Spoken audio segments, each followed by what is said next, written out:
Good evening. I'm Shiva, a research scholar from University of Delhi, Department of Education, and I'm here to speak on impact and strategies of education during this COVID-19. Good evening. Hope कि आप सभी कुशल मंगल अपने घरों में safe होंगे। और आप सभी जानते हैं कि हम सब एक बुरे दौर से गुजर रहे हैं। कोविड-19 पैंडमिक जो इंडिया में भी अफेक्ट किया है बिसाइड ऑल ओवर वर्ल्ड, और इस पे इंडिया टॉप 10 में पहुंच चुका है और 1,33,000 लोग अभी अफेक्टेड हैं। तो इंडिया में भी इफेक्ट हुआ है। अब हम जानते हैं कि एपिडेमिक और पैंडेमिक में डिफरेंस क्या है। अगर हम देखें तो जो पैंडेमिक है वो एपिडेमिक का बड़ा रूप है। जब कोई भी एपिडेमिक डिसीज़ छोटे बाउंड्रीज से, लाइक स्टेट या सिटी से निकल के डिफरेंट स्टेट्स या वर्ल्ड में के डिफरेंट कंट्रीज़ में पहुंचता है तो पैंडेमिक बोला जाता है।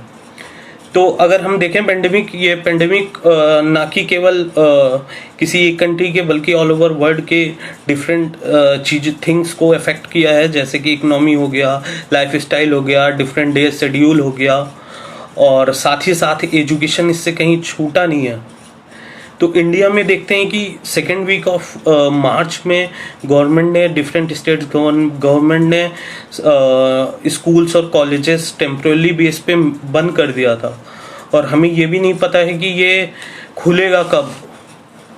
कोई भी अभी इसका सलूशन नहीं आया कोविड-19 का। तो ना हम कोविड-19 के बारे में ना इसके इफेक्ट के बारे में कुछ कह सकते हैं, बट मेजर्स जरूर ले सकते हैं। अगर हम देखें कि कोविड-19 का एजुकेशन पे क्या इफेक्ट पड़ा है, तो हम देखते हैं कि स्कूल्स और कॉलेजेस सब कुछ बंद हैं और कब खुलेंगे ये भी नहीं पता, और मार्च से बंद है। और मार्च जो मंथ होता है बहुत क्रूशियल होता है बोर्ड एग्जाम्स, कॉम्पिटिटिव एग्जाम्स के लिए।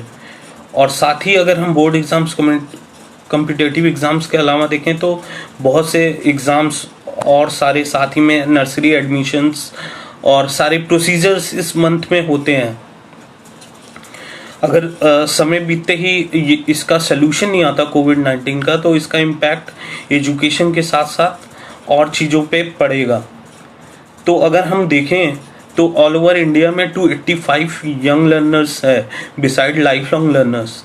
तो सोचिए स्कूल और कॉलेजेस बंद होने के बाद क्या इफेक्ट इसका पड़ेगा। और अभी the structure of schooling and learning including teaching and assessment methodology was the first to affect by this closures. तो ना कि केवल कॉलेज यूनिवर्सिटीज़ बंद हुई हैं, पर टीचर्स, पढ़ाई लिखाई पे भी इसका बहुत ज़्यादा इफेक्ट पड़ा है। अब इसका इफेक्ट पड़ने के बाद बहुत सारे क्वेश्चन दिमाग में आते हैं, जैसे कि लर्निंग की जाए, कैसे की जाए, लर्निंग को जारी रखने के लिए क्या किया जाए, कैसे सभी लर्नर्स और एजुकेटर्स, टीचर्स तक पहुंचाया जाए फैसिलिटी जिससे वो एक्सेसिबल हो टीचिंग और लर्निंग के लिए। क्या हमारे पास ऐसा इंफ्रास्ट्रक्चर है जो लर्निंग को ऐसी आपदा में बनाए रखे? क्या ऑनलाइन लर्निंग ही एक उपाय है? ऐसे बहुत से क्वेश्चन हमारे मन में आ रहे हैं। या इंडियन टीचर्स और लर्नर्स डर रहे हैं कि हम सडनली फोर्स शिफ्ट हो रहे हैं टेक्नोलॉजी की तरफ से। तो इस सब को ध्यान में रखते हुए हम देखते हैं कि जो एजुकेशनल लेवल है वो इंडिया का कैसा है। जैसे primary level 1 to 4th, lower secondary 5th to 8th, upper secondary 9 to 12th और higher education 11th and 12th। But school और यूनिवर्सिटी जो ऑल ओवर इंडिया में हैं ये हैं, और क्या कहते हैं कि ये जो लेवल है इसको प्रोवाइड करने के लिए इंडिया में 15 लाख से भी ज़्यादा स्कूल्स हैं और नियर अराउंड 1000 यूनिवर्सिटीज़ हैं जो कि 800 के नियर अराउंड है, और साथ में ही 37,000 कॉलेजेस भी हैं। ये जो 285 यंग लर्नर्स को साथ साथ लाइफ लॉन्ग लर्नर्स को एजुकेशन प्रोवाइड करती हैं।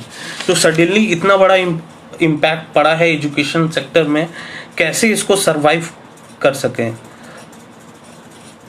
अब अभी तक जो करेंट मीडियम था वो फेस टू फेस मीडियम था लर्निंग प्रोवाइड करने के लिए, बट ये जो फेस टू फेस मीडियम है वो इनफ था अभी तक।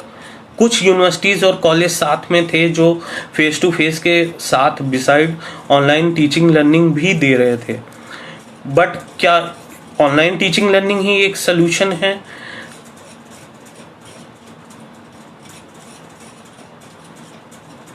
अगर ऑनलाइन लर्निंग सोल्यूशन ही केवल एक सोल्यूशन है, जैसे कि पूरा वर्ल्ड उसकी ओर शिफ्ट कर रहा है, तो करंटली क्या ऑनलाइन ही लर्निंग टीचिंग सोल्यूशन है?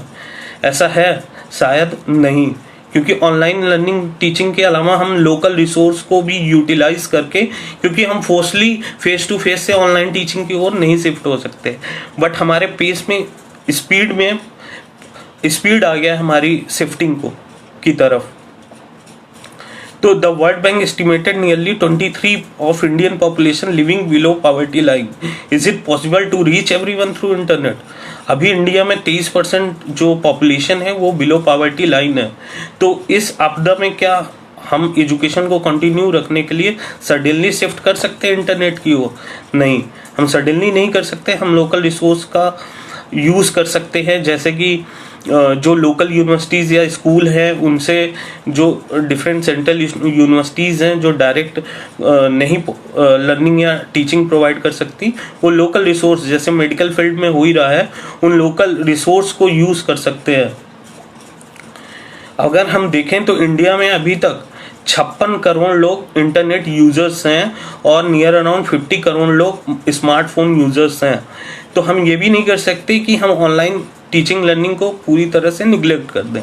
अगर near around 40 to 50% population internet users है तो हम इसको नज़रअंदाज नहीं कर सकते। As one of the report of price ये बोलती है कि जो सबसे सस्ता इंटरनेट अवेलेबिलिटी है वो इंडिया में है और नियरली 10 GB पर मंथ लोग इसे यूज करते हैं average. We can say at some extent it is possible to go with the online education. अब देखते हैं एलिमेंट्री स्कूल टीचर्स कितने हैं।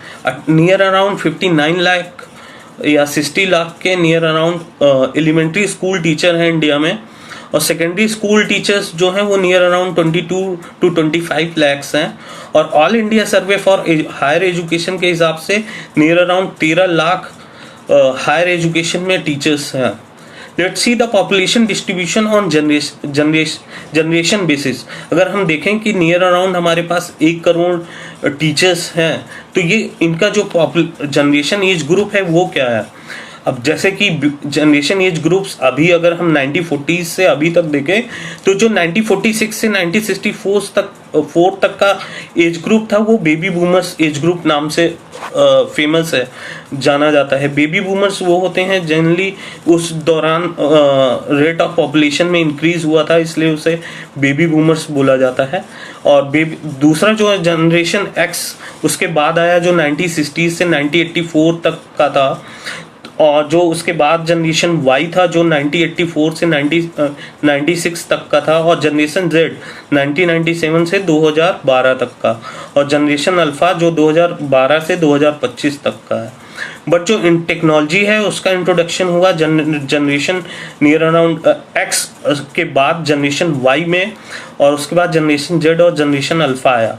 जो टेक्नोलॉजी से भी और कह सकते हैं कि टेक्नोलॉजी बूमर्स पीरियड था वो जनरेशन जेड और जनरेशन अल्फ़ा के लिए हुआ है। पर इस पीरियड में हम ये देख रहे हैं कि जो हमें पढ़ा रहे जो एजुकेटर है वो दे belongs from the generation x और वाई। जनरेशन एक्स में तो उतना टेक्नोलॉजी का इंट्रोडक्शन था ही नहीं, और जनरेशन वाई में जाके कहीं end of the generation Y technology का इंट्रोडक्शन आया। तो हमारा टारगेट क्या है? हमारा टारगेट है इनहेंस करना skills of generation X and Y, उनकी स्किल्स को इनहेंस करें, जैसे कि वो जनरेशन जेड और अल्फ़ा को जो टेक्नो सेवी हैं उनको टीचिंग दे पाए। तो ये एक बहुत ही टिपिकल टास्क है, बिकॉज उनको भी अपनी लर्निंग के साथ साथ पढ़ाना है। तो उनको पहले तो अपना स्किल इनहेंस करना है, उसके बाद उनको दूसरों को एक्नॉलेज करना है। तो ये तो बहुत दिक्कत की बात है। साथ ही साथ अगर हम देखें कि इस दौरान पढ़ाई के अलावा सबसे बड़ी समस्या भी है जॉब की। अगर कोई प्लेस्ड हो रहा है या पढ़ रहा है तो उसके साथ बहुत सी दिक्कतें हैं। तो उसके साथ we can see internationally a large number of Indian students enroll in the foreign university if the situation persists in the long term, a decline in the demand for international higher education too। अगर ये लंबे दौर तक रहा तो इसका impact higher education में जो बाहर फॉरेन में लोग हैं उन पे भी बहुत पड़ेगा, क्योंकि मोस्टली जो चाइना के बाद इंडिया एक ऐसा कंट्री है जहाँ से लोग बाहर हायर एजुकेशन के लिए जाते हैं। तो अगर हम इंडिया की देखें तो और चाइना और अदर जो हाईली टॉप 10 अफेक्टेड कंट्रीज़ हैं मोस्टली उसमें इंडिया से लोग जाते हैं हायर एजुकेशन के लिए। तो कंट्री पहले सेल्फ सस्टेनेबिलिटी की बात करेगा, तो उस केस में तो क्या कहते हैं इंटरनेशनल प्लेटफॉर्म पे भी बहुत ज़्यादा इम्पैक्ट पड़ेगा। अब हम देखते हैं कि अभी तक क्या होता आया है। अगर हम ऑनलाइन एजुकेशन की बात करें तो अभी फेस टू फेस एजुकेशन में इसका लिंकअप या इसकी इम्पोर्टेंस क्या रही है, इसका लिंकअप और इसकी इम्पोर्टेंस एक हद तक लिमिट रही है, क्योंकि ये बहुत सी ऐसी चीज़ें हैं जो कि करेंटली जो जनरेशन एक्स और वाई के एजुकेटर्स और टीचर्स रहे हैं वो बहुत ज़्यादा टेक्नोलॉजी फ्रेंडली नहीं रहे हैं। तो वो मोस्टली प्रिफर करते थे फेस टू फेस। हाँ, कुछ चीज़ें ईमेल्स या कुछ चीज़ें जो डायरेक्टली वो यूज़ कर लेते थे, बट अगर टीचिंग और लर्निंग की बात करें तो वो मेनली प्रिफर करते थे face to face, not to prefer online education. तो बिसाइड इसके भी देखें कि अभी तक क्या होते आया है कि एक क्या कहते हैं MHRD पॉलिसी और डिफरेंट चीज़ गाइडलाइन दे देगा, क्या सारे लोग उसको फॉलो कर पा रहे हैं, अवेयरनेस की बहुत कमी है, ये सब चीज़ें होती आई हैं। पर सडनली ये कोविड-19 आने से इस पे क्या इम्पैक्ट पड़ा है, सडनली आने से हमें एक फोर्स एक पावर ऐसी बूस्टअप हुई है जो हमें इंसिस्ट कर रही है कि हम suddenly face to face education technique से निकल के डायरेक्ट शिफ्ट कर जाएं ऑनलाइन एजुकेशन की ओर से। अभी तक देखते हैं कि क्या गवर्नमेंट की पॉलिसीज और क्या फैसिलिटीज़ अवेलेबल रही हैं इसके रिगार्डिंग अगर हम बच्चों की बात करें, स्कूल एजुकेशन की बात करें, एनसीईआरटी ने एक ई पाठशाला ऐप इंट्रोड्यूस किया है जो कि डिफरेंट मल्टीपल लैंग्वेज में है। बुक्स, ऑडियो, वीडियो, डिफरेंट चीज़ें अवेलेबल हैं for the class 1 to 12। Beside this Swayam portal है जहाँ पे different near around 1900 courses available हैं, teaching material, weekly assignments, exam credit transfers for the class of 9 to 12 and higher education 2। इसके अलावा स्वयं प्रभा है। स्वयं प्रभा एक ग्रुप है 32 DTH चैनलों का जो कि टेलीकास्ट करता है 9 to 12 स्कूल्स करिकुलम प्रोग्राम और हायर एजुकेशन लर्निंग के लिए। इसके अलावा हम देखें दीक्षा प्लेटफॉर्म है जो ऑफर करता है टीचर्स, स्टूडेंट, पेरेंट्स को school learning material, curriculum learning material जो ऑफर करता है, तो वो ऑनलाइन इजीली एक्सेसिबल है। मेनी अदर्स प्लेटफॉर्म और ओपन रिसोर्सेज अवेलेबल हैं like EDX, different educational blogs. और इसके अलावा बात करें तो हमारी जो सस्टेनेबल डेवलपमेंट गोल 4 है, sustainable development goals 2030 goal number 4 जो क्वालिटी एजुकेशन की बात करता है। अगर हम देखें तो पेंडेमिक न केवल एजुकेशन पे इम्पैक्ट किया है, बिसाइड लाइफस्टाइल, डेली शेड्यूल और जॉब्स पे भी इम्पैक्ट किया है। तो सब कुछ पे इम्पैक्ट किया हुआ है। तो अगर हम देखें तो इसका इम्पैक्ट न केवल एजुकेशन पे, सब पे है। तो कैसे अगर हम देखें इकोनॉमिक पॉइंट ऑफ व्यू से देखें तो अगर एक मतलब एजुकेशन पे कुछ चीज़ें इम्पैक्ट होती हैं वो ना कहीं जाके इंसान के लाइफ, जैसे कि अगर कोई पढ़ा लिखा नहीं है तो वो अशिक्षित है तो उसकी जो जॉब अर्निंग होगी या जॉब होगी वो उसके क्या कहते हैं हिसाब से नहीं मिलेगी, और उसके बाद उसकी जो अर्निंग होगी वो कम होगी, वो लाइफ स्टाइल नहीं जी पाएगा जैसे उसको जीना चाहता था। तो एजुकेशन कहीं ना कहीं एट द एंड जाके उसकी अर्निंग और उसके लाइफस्टाइल क्या कह सकते हैं, हम कह सकते हैं उसकी दिनचर्या, कह लीजिए दिनचर्या पे पड़ेगा कि उसकी जो जीने की जैसे वो जीना चाहता है वैसे नहीं जी पाएगा।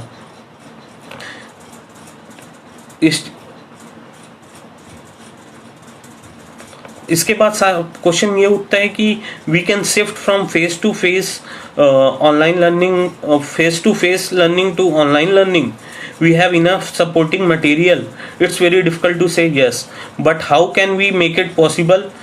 It is a long process, but pandemic COVID-19 forcing us to shift as soon as we can. There is a common platform. There is a common problem with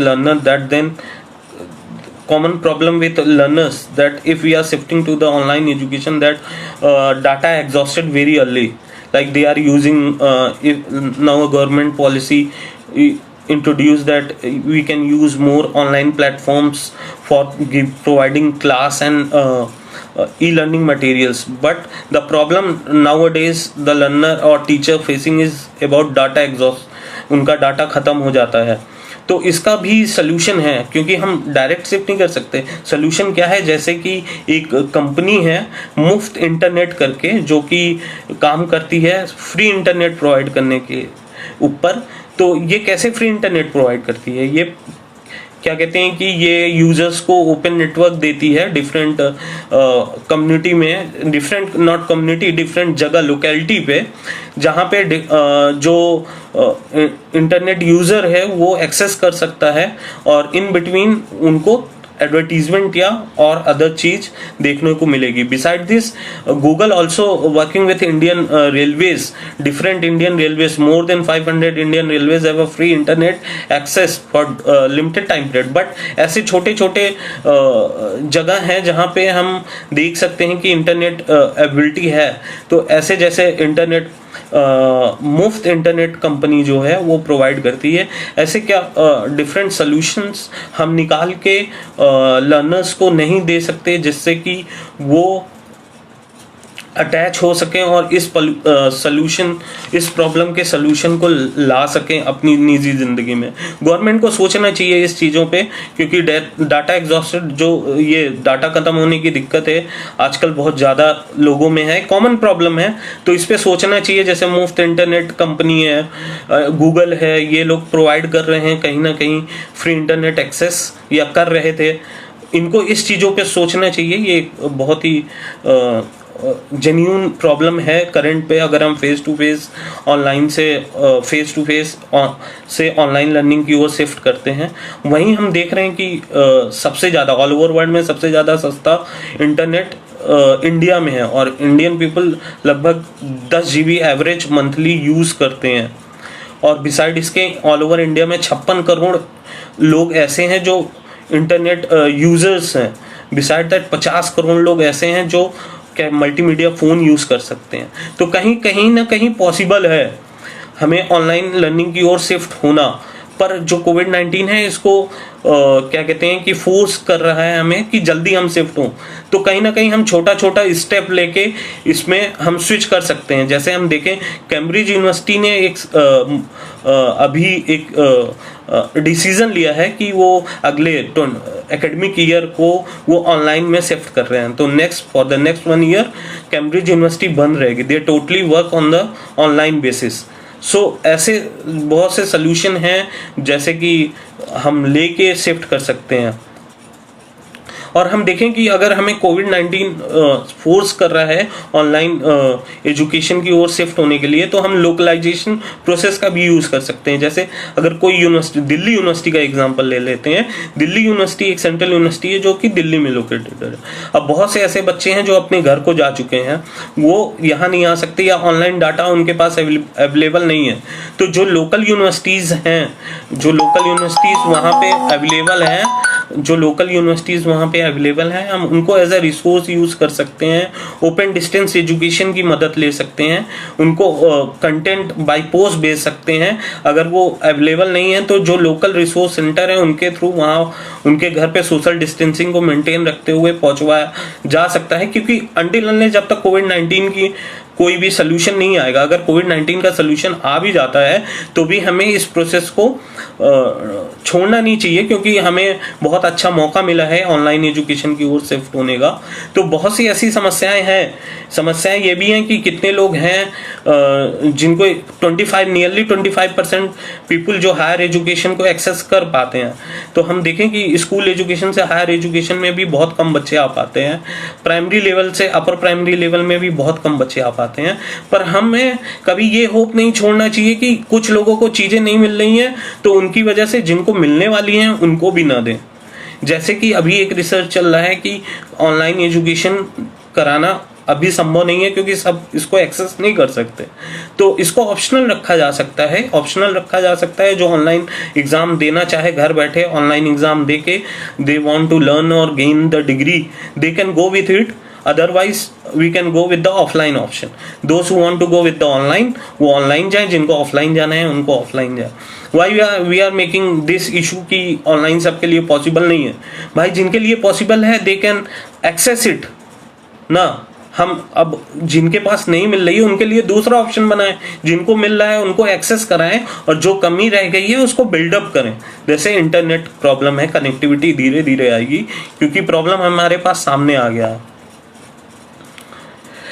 अब आगे क्या है, लाइक इंडस्ट्रियलाइजेशन हुआ था तो सडन शिफ्ट हुआ था। उस समय डिमांड ऑफ द लेबर जो था बहुत ही कम हो गया था, तो उसके हिसाब से मार्केट मोल्ड हुई। लोग इंडस्ट्रियलाइजेशन की वजह से जो भी टेक्निकल नॉलेज था वो गेन करना स्टार्ट किए। उसी तरीके से हमें जो सिचुएशन है उससे पीछे हटकर नहीं, जैसा आने वाली चीज़ों पे इम्पैक्ट पड़ेगा ऑनलाइन लर्निंग की वजह से, आने वाली मार्केट पे जो इफेक्ट पड़ेगा उसके हिसाब से हमें नॉलेज गेन करना पड़ेगा। लाइक हमें थोड़ा टेक सेवी होना पड़ेगा। जैसे कि पहले भी टेक्नोलॉजी का इम्पोर्टेंस था। अगर हम देखें तो government exams, many other corporate sector में भी आपको बेसिक कंप्यूटर नॉलेज आना चाहिए। जैसे कि आप देखते हैं कभी अप्लाई करते हैं गवर्नमेंट जॉब्स के लिए तो वहाँ पे शो करता है कि आपको CCC की नॉलेज होनी चाहिए या आपको क्या कहते हैं टाइपिंग स्पीड आनी चाहिए। पर ये सब मेन पेडागॉजी में हमारे कभी नहीं रहा। एक्सेप्ट द टेक्निकल कोर्सेज या प्रोफेशनल कोर्सेज को छोड़ दें तो हमारे कभी भी मेन स्ट्रीम में रहा ही नहीं। हमें या किसी भी बच्चों को एक्स्ट्रा कोर्स करना पड़ता था CCC का या टाइपिंग स्पीड का। तो हमें फोकस इस पे देना चाहिए कि हमारा जो मार्केट जनरेट होगा इसके इम्पैक्ट के बाद, उसके हिसाब से अभी नॉलेज प्रोसेस में बदलाव लाना चाहिए। इवन अगर हम बात करें तो अभी प्रॉब्लम आ रही थी कि ऐसे कौन से ऐप हैं जहाँ पे हम क्या कहते हैं वीडियो कॉन्फ्रेंसिंग के थ्रू लाइव हो सकते हैं। जैसे जूम पे सिक्योरिटी इशूज़ थे, लोगों का कहना था, न्यूज़ में था या क्रैक कर जाता है। तो इंडियन गवर्नमेंट ने भी इस पर भी काम किया, नमस्ते बेटा वर्जन ऐप ले आया जिसके थ्रू हम यूज़ कर सकते हैं। पर अवेयरनेस की कमी है, हर चीज़ पे अवेयरनेस की कमी है। जैसे डिफरेंट कोर्सेज हैं ऑनलाइन मूव पे अवेलेबल हैं, तो हमें अवेयरनेस फैलाना है बहुत ज़्यादा ही। दूसरी ओर देखें कि हमें एक ऐसा प्लेटफॉर्म धीरे धीरे क्रिएट करना है जो कि जो लर्नर्स हैं डिफरेंट यूनिवर्सिटीज़ के, उनके पास एक यूज़र आईडी में, हम उसे मूडल कह सकते हैं, एक पर्टिकुलर स्टूडेंट का एक वेरिफिकेशन यूज़र आईडी हो, वेरीफाइड यूज़र आईडी हो और उसका पासवर्ड हो, जिससे वो कहीं भी बैठे एक्सेस कर सकता है ये और उस प्लेटफॉर्म पे एक्सेस कर सकता है और साथ ही साथ पढ़ने के साथ ही साथ क्वेश्चन पुटअप कर सकता है, इंटरेक्ट कर सकता है, डिस्कशन डिबेट हो सकती हैं। ऐसा फॉरेन यूनिवर्सिटीज़ में होता है। जैसे कैम्ब्रिज की बात करें तो कैम्ब्रिज ने 1 साल के लिए अपना टोटली ऑनलाइन प्रोसीजर अपना लिया है कि वो भाई क्लोज रहेंगे और ऑनलाइन टीचिंग लर्निंग प्रोसेस करेंगे। तो उनके पास इंफ्रास्ट्रक्चर अच्छा होगा तभी ना। उसी तरीके का हमें कोशिश करनी है कि हमें स्लोली और ग्रेजुअली अपना प्रोसेस को इम्प्रूव करना है। प्रोसेस को इम्प्रूव करना है बजाय उसको क्या कहते हैं कि क्रिटिसाइज करके, बिसाइड उसको क्रिटिसाइज करके हमें अब चीज़ों को अपनी मेन पेडागॉजी में लाना है। लर्निंग को, टेक्नोलॉजी यूज़ को कैसे, अब बहुत लोगों का कहना है कि सरकार को नहीं, बहुत लोगों का कहना है कि ये कैसे इम्प्रूव होगा। जैसे कि सरकार काम ही नहीं कर पा रही है जो माइग्रेटेड लेबर हैं उनको घर पहुंचाने में, तो वो तो दूसरा इशू है। एक वो कैसे काम करेंगे इंफ्रास्ट्रक्चर बिल्डअप करने के लिए। तो मैंने शुरुआत में ही बोला था कोविड-19 का इम्पैक्ट ना कि एजुकेशन पे आया, साथ ही साथ इकोनॉमी पे, लाइफ स्टाइल पे, daily schedule, individual daily schedule पे, बहुत सी चीज़ों पे इम्पैक्ट पड़ा है। तो बहुत सी चीज़ें, जैसे कि हम अगर लें तो पॉवर्टी में भी बहुत सी चीज़ें इंक्लूड होती हैं, जैसे 8 या 10 पैरामीटर्स हैं उसको अब, तो उसमें एक एजुकेशन भी है। एजुकेशन नहीं होगा, इनकम जो जनरेट करेगा इंडिविजुअल, उस पर इम्पैक्ट पड़ेगा, उसके लाइफ स्टाइल पे इम्पैक्ट पड़ेगा। तो हमें एजुकेशन को बिल्डअप करना है, साथ ही साथ और जो समस्याएं हैं उसको भी साथ लेके चलना है। अगर हम असेसमेंट की बात करते हैं, एजुकेशन असेसमेंट की बात करते हैं, तो एजुकेशन असेसमेंट पे अभी जो मेन फोकस रहा है वो मेन एग्जाम्स पे होता है। 70% ऑफ द जो फोकस है वो यूनिवर्सिटीज का, इंस्टीट्यूशन का, वो उसके एग्जाम्स पे होता है। बिसाइड की उनकी जो मेन एग्जाम्स की बजाय जो उनका कंटिन्यूअस या फॉर्मेटिव असेसमेंट है वो बहुत कम होता है। वो सोचते हैं कि यूनिवर्सिटी में आ गया बच्चा। तो मुझे लगता है कि अगर लर्निंग की बात करें और हम जब शिफ्ट कर रहे हैं फेस टू ऑनलाइन एजुकेशन, तो हमें इवैल्यूएशन प्रोसीजर पे भी शिफ्ट करना चाहिए, जो जिससे हमें पता चलेगा कि सामने लर्नर्स का नॉलेज या आईक्यू या कैपेबिलिटी कितनी है, और देन हम उसको उस हिसाब से उस चीज़ों को प्रोवाइड करा सकें। अगर हम देखते हैं कि immediate measures are essential to ensure continuity of learning in government schools and universities, open source digital learning solutions and learning management software should be adopted so teachers can conduct teaching online. तो ऐसा एक, जैसा कि मैंने बताया, ऐसा एक management बनाना चाहिए, क्या कहते हैं कि जिससे कि नॉलेज सबको एक्सेसिबल हो जाए, और क्या कहते हैं कि हमें क्रिटिसाइज ना करके फुली पार्टिसिपेशन देना चाहिए। हमें इंक्लूसिव लर्निंग सोल्यूशन लाना चाहिए जो कि मोस्ट वनरेबल और मार्जिनलाइज सेक्शन तक पहुंच सके। अगर डिसेबल्ड पीपल की बात करते हैं तो I know many of disabled person जिनको ऑडियो के थ्रू वो अपना हायर एजुकेशन कंटेंट कवर करते हैं। मेरे बहुत से ऐसे दोस्त हैं जो देहरादून में इंस्टीट्यूट बेस्ड है, वहाँ से कंटेंट, तो उनके लिए एक बहुत ही अच्छा बेनिफिट था। अब अगर हम टोटली ऑनलाइन एजुकेशन पे शिफ्ट करेंगे तो उनके लिए भी इजी हो जाएगा। तो एक डिसेबल पर्सन घर बैठे अगर सारी एक्सेस कर रहा है, एग्ज़ाम भी दे रहा है, तो उसके लिए भी बहुत अच्छा है। तो अगर हम देखें तो हम क्वालिटी एजुकेशन की बात करते हैं सस्टेनेबल डेवलपमेंट गोल नंबर 4 में, जो 2030 में है, वो बोलता है कि हमें सबको इक्वली और साथ लेके चलना है, जेंडर डिस्पैरिटी हटा, जेंडर इक्वलिटी की बात करता है और सबको एक्सेस करने की बात करता है नॉलेज। तो आने वाले टाइम में लोगों का कहना है कि ऐसे बहुत से बच्चे हैं जो मार्जिनलाइज्ड फैमिली से बिलोंग करते हैं और उनको नॉलेज एक्सेस नहीं होगा। तो हम कहते हैं कि फर्स्ट हमें अपने को देखना चाहिए कि भाई अगर हमें ऑनलाइन नॉलेज मतलब कंटेंट या ऑनलाइन हम एक्सेस कर पा रहे हैं लर्निंग को, तो हमें साथ ही साथ उन तक कैसे लर्निंग पहुंचाया जाए, ये इस पे काम करना है। ना कि इसलिए काम करना है कि भाई उनको नहीं मिल रहा है तो हम भी नहीं लेंगे, हम तो लें और साथ साथ इस पे काम करें कि उनको कैसे उस चीज़ को एक्सेस कराया जाए। तो इस पे एक मेरा छोटा सा सोल्यूशन है कि जैसे दिल्ली यूनिवर्सिटी है और मान लीजिए कोई स्टेट ले लेते हैं, वाराणसी ले लेते हैं, तो वहाँ पे कोई लोकल यूनिवर्सिटीज़ है, तो यहाँ वहाँ के रहने वाले बच्चे को यहाँ के लोकल किसी सेंट्रल यूनिवर्सिटी से कांटेक्ट करके रिसोर्स प्रोवाइड कराना चाहिए, वो चाहे ऑनलाइन हो या ऑफलाइन हो। अगर ऑनलाइन उसके पास इंटरनेट एक्सेसिबिलिटी नहीं है तो एक लोकल सेंटर होना चाहिए जहाँ पे छोटे ग्रुप में 7, 8, 10 लोगों के ग्रुप में एक ब्रॉडकास्टिंग हो। नहीं तो different other techniques are there. तो हमें कभी भी ये नहीं सोचना चाहिए दूसरे को नहीं मिल रहा है तो हम भी चीज़ें नहीं गेन करेंगे, हम करें और हम साथ साथ सोचें कि वो चीज़ दूसरों तक कैसे पहुंचा सकें।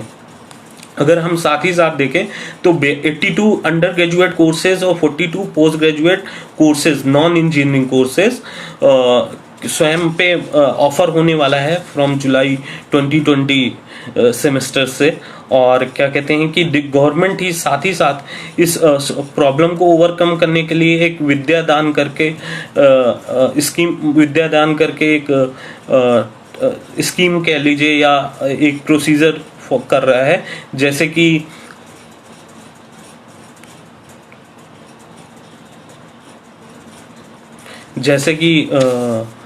क्या कहते हैं कि कंट्रीब्यूट, अगर आपके पास कोई ऐसा ई लर्निंग कंटेंट है तो आप कंट्रीब्यूट करना चाहते हैं तो विद्यादान पोर्टल पे जाके आप कंट्रीब्यूट कर सकते हैं।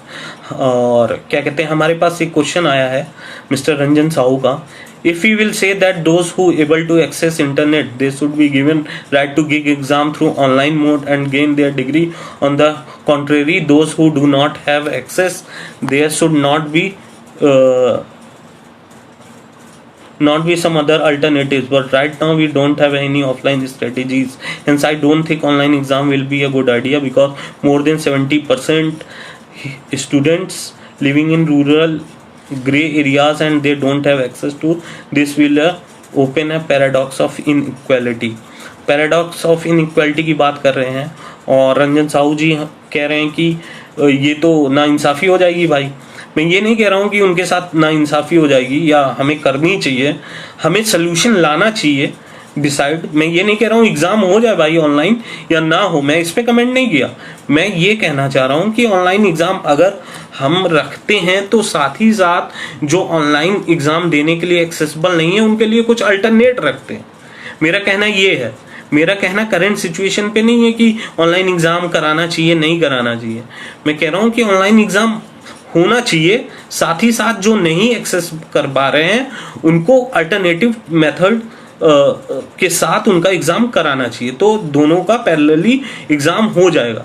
तो इनको जो ऑनलाइन एजुकेशन से मोड से कंप्लीट करना चाहते हैं कोर्स वो ऑनलाइन से करें, जो ऑफलाइन से या डिस्टेंस एजुकेशन के थ्रू या डिस्टेंस एग्ज़ाम टेक्निक के थ्रू या ऐसा कोई अल्टरनेटिव टेक्निक ले आया जाए उसके थ्रू देना चाहें एग्ज़ाम उसके थ्रू दे सकते हैं। मैं अभी करंट सिचुएशन की बात नहीं कर रहा हूँ कि DU को एग्ज़ाम ऑनलाइन कराना चाहिए कि नहीं कराना चाहिए। मैं एक अपना सुझाव सजेशन रख रहा हूं कि भाई अगर आगे कोई ऑनलाइन एग्जाम देना चाहे या कोई ऑफलाइन एग्जाम देना चाहे या ऐसा कोई टेक्निक हम या सोल्यूशन ऐसा बनाएं कि जो भाई ऑनलाइन देना चाहे वो ऑनलाइन दे, जो ऑफलाइन देना चाहे ऑफलाइन दे, दोनों के पास ऑप्शन होना चाहिए कि ऑनलाइन ऑफलाइन एग्जाम देने का। मैं करंट सिचुएशन पे बात नहीं कर रहा हूँ। होप सो रंजन जी हमारे सीनियर हैं, आपको आंसर मिल गया होगा। मैं करंट सिचुएशन पे बात नहीं कर रहा हूँ। आपका दूसरा क्वेश्चन था कि हमारे पास कोई अभी ऑफलाइन स्ट्रेटेजी नहीं है और 70% लोग रूरल एरिया से, कंट्री साइड से बिलोंग करते हैं, तो हमारे पास स्ट्रेटेजी नहीं है यही मान के हम बैठ जाएं तो हमारे पास तो फिर कोविड-19 की दवा भी नहीं है तो हम यही मान के बैठ जाएं। इस पे रिसर्च होना चाहिए, सोल्यूशन जल्द से जल्द आना चाहिए। मैंने पहले भी बोला था कि कोविड-19 का जो है वो इम्पैक्ट हमें फोर्स कर रहा है शिफ्ट करने के लिए ऑनलाइन के लिए, जिसके लिए हम तैयार नहीं है। तो हमें जो शिफ्टिंग है उसमें थोड़ी सी स्पीड लानी चाहिए। तो मैं कह रहा हूँ ऐसा सोल्यूशन लाना चाहिए, ये मान के नहीं बैठ जाना चाहिए कि भैया कोविड ठीक होगा तो ठीक होगा, नहीं होगा तो नहीं होगा। तो शायद आपको जवाब मिल गया होगा, वरना हम पर्सनली या फ़ोन पे बात कर सकते हैं इस टॉपिक पे। और किसी को अगर कोई सवाल पूछना है तो वो पूछ सकता है, नहीं तो मैं आगे बढ़ता हूँ। They can write a comment और they can post they down, they have a option. और अगर हम बात करते हैं तो सबसे बड़ी दिक्कत क्या आती है कि फेस टू फेस जो लर्निंग था वो रियल टाइम था और लोगों का कहना है जो ऑनलाइन लर्निंग है वो रियल टाइम नहीं होगा। तो सिंक्रोनस एसिंक्रोनस करके दो चीज़ें हैं जहाँ पे बात होती है रियल टाइम लर्निंग की और नॉन रियल टाइम लर्निंग की। तो दोनों तरीके हैं जहाँ पे लोग वीडियो कॉन्फ्रेंसिंग के थ्रू रियल टाइम लर्निंग कर सकते हैं, और अगर रियल टाइम नहीं है वो अपने शेड्यूल के साथ हिसाब से जाना चाहते हैं तो वहाँ पे भी कर सकते हैं। जो डाटा या जो अवेलेबिलिटी रहेगी मटेरियल की वो अवेलेबल रहेगा, पर वो फिक्स टाइम पीरियड होता है, जैसे हफ्ते या 2 हफ्ते में वो करके असाइनमेंट सबमिट कर दें। तो जैसे जैसे चीज़ें उनको वो एक्सेसिबल कर पाएँ या जैसे जैसे उनको ठीक लगे उस हिसाब से। बाकी हमारे पास दूसरा क्वेश्चन आया है, how we filter out excess of content available online. अभी तो हम ऑनलाइन टीचिंग लर्निंग की बात ही कर रहे हैं, अब आपको कंटेंट जनरेशन का फॉर्मेशन की बात करते हैं तो हम क्या कहते हैं कि फ़िल्टर आउट कैसे करें। हम देख सकते हैं कि बहुत से ऐसे विकिपीडिया को हम कभी भी वर्दी कंटेंट सोर्स नहीं मानते हैं, न रिफ़र करते हैं। हम क्विक नॉलेज के लिए एक्सेस कर लेते हैं, पर वो उतना वर्थी एजुकेशन में नहीं मानते। तो ऐसे बहुत सी इनलिस्ट साइटें हैं या बहुत सी ऐसी वेबसाइटें हैं या वेब एड्रेस है जहाँ पे जिसके थ्रू हमें पता चल जाता है कौन कौन सी साइट है जो फर्दर एक वर्थी ट्रस्ट वर्दी इंफॉर्मेशन देती है। तो अगर पहले तो हम ऑनलाइन एजुकेशन की ओर शिफ्ट हों, फिर कंटेंट जनरेशन की बात करें, तो बहुत सी ऐसी गवर्नमेंट की भी वेबसाइट है जो क्या कहते हैं कि हमें प्रोवाइड करती है, एक गुड कंटेंट प्रोवाइड करती है, वर्दी कंटेंट प्रोवाइड करती है। तो हमें पहले तो अवेयर होना पड़ेगा कि हम कैसे एक्सेस करें ऑनलाइन एजुकेशन लर्निंग, फिर कंटेंट पे आते हैं कि कैसे वर्दी कंटेंट के बारे में। तो सबसे बड़ी बात जो यहाँ आती है वो आती है कि अवेयरनेस। अभी तो अवेयरनेस लोगों के पास इतना नहीं है कि वो कौन कौन सी वेबसाइटें हैं, कौन कौन से ऐप हैं, कौन कौन सा पोर्टल है, कौन कौन से कोर्सेज हैं जो फ्री एक्सेस कर सकते हैं, क्रेडिट बेस है, ये सब ही नहीं पता है। तो उनको फिर बताएं वर्दी कंटेंट या डिफरेंट कंटेक्ट जहाँ पे वो जिसको एक्सेस कर सकते हैं। फिर आप बात करते हैं, अगर बात करते हैं रेफरेंस की कि हम ऑनलाइन में अगर कोई कंटेंट यूज़ करते हैं तो उसको जिसका कंटेंट है उसको कैसे रिफ़र करें, साइट करें। तो बहुत सी चीज़ें हैं। तो पहले हमें बेसिक चीज़ें सीखनी है, फिर कंटेंट वर्थी कंटेंट पे आता है, कंटेंट की बात आती है, फिर कैसे क्या कहते हैं लोगों को इंगेज किया जाए इसमें। तो बहुत सी चीज़ें हैं जो हम अभी जिसमें लैक कर रहे हैं। Slowly and gradually we can come over this also, Rohit ji. और अगर किसी और का भी क्वेश्चन है कुछ तो दे कैन आस्क।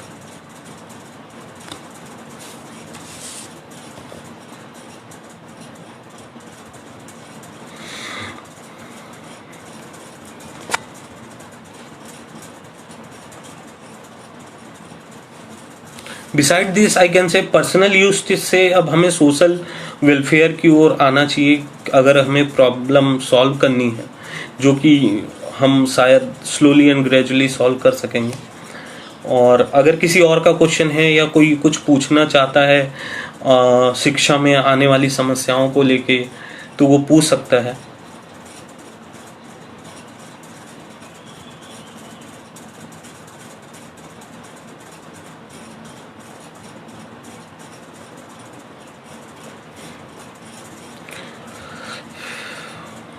और अगर हम साथ ही साथ देखें कि जो हमारी अभी तक की पेडागॉजी रही है वो totally depend on the offline learning mode base पे रही है।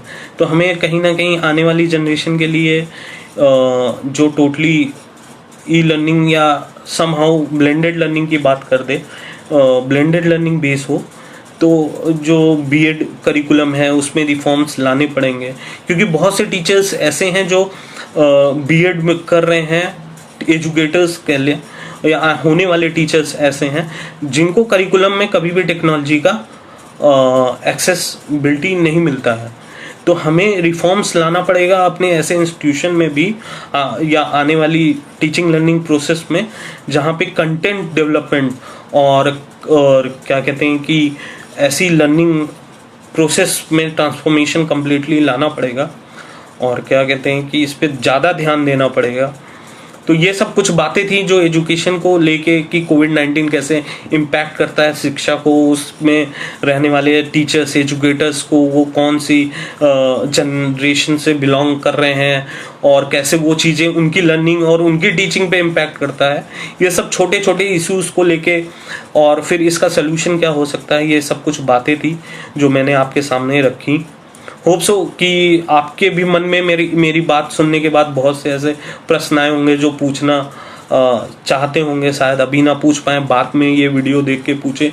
तो आप लोग नीचे कमेंट में कह सकते हैं। मैं जैसे ही कमेंट देखूंगा वैसे ही मैं रिप्लाई करूंगा।